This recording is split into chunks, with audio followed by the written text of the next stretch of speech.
Hi, Glenn Phillips here with Lake Homes Realty and lakehomes.com. So I got a weird topic today. Do you know that the highest offer for your lake home when you're selling it may cost you more money? Sounds weird. In fact, taking the highest offer might even kill your transaction, not just cost you more money. So, okay, let me explain myself. The current real estate market has created a trap for some home sellers and their buyers in all markets, and especially at the lake. Here's what you want to avoid. You want to avoid accepting a really great, unbelievable high offer, and then something falls through and you end up having to put your home back on the market. You lose momentum. You often have to come back at a lower price. The more days on market, even if it's returned back to the market, people start, what's wrong? Did it fall apart because the buyer couldn't secure financing at this crazy high offer you took? Or they built in a way that they could kind of have a loose inspection, and when they're really inspecting after the contract to decide and confirm they really want the house. And so there are multiple ways that they can get out of the deal and not even cost them their earnest and escrow money. And that's not what you want, because when these things happen and the house sits on the market longer, it tends to sell for less for a variety of reasons. So starting with that crazy, oh my goodness, I can't believe we got this offer, here's the things you want to do in evaluating all the offers you get, assuming you're priced appropriately and getting multiple offers.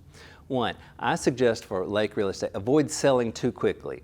Now there's some exceptions, but this sold in one day.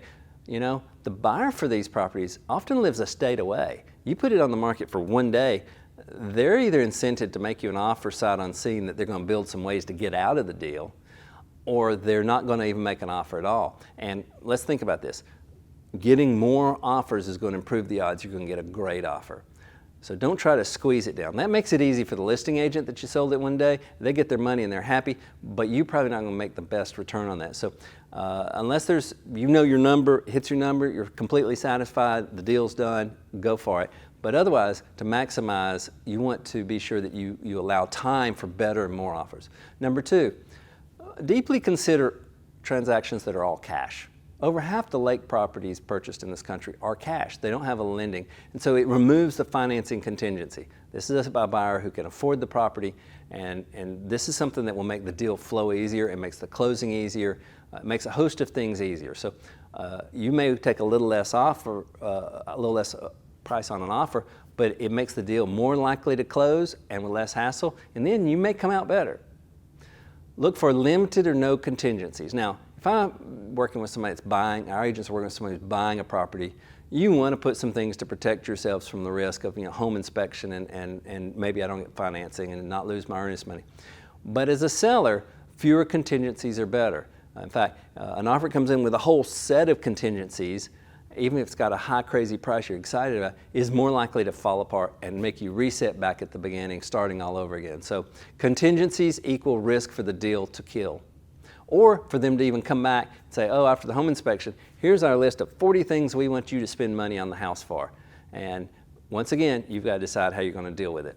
So limited to no contingencies should be appealing. And four, I recommend, not just because we're a brokerage, there are plenty of great agents at lakes all across the country that are not ours, but we think ours are great. But use a seasoned real estate agent who understands the niche of lake real estate. There are nuances to this that are just different.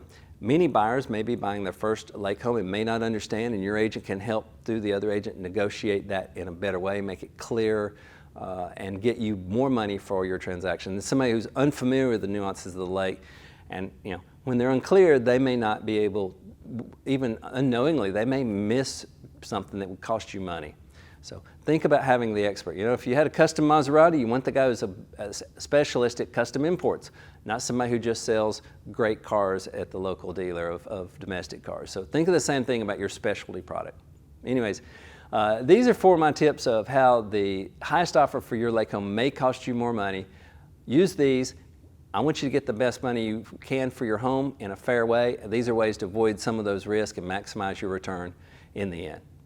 Please visit lakehomes.com, where we have tens of thousands of properties for sale right now, whether you're evaluating the market or you're looking to buy, as well as other helpful articles, tips, and videos like these. Thank you and have a great day. For more information, be sure to check out lakehomes.com.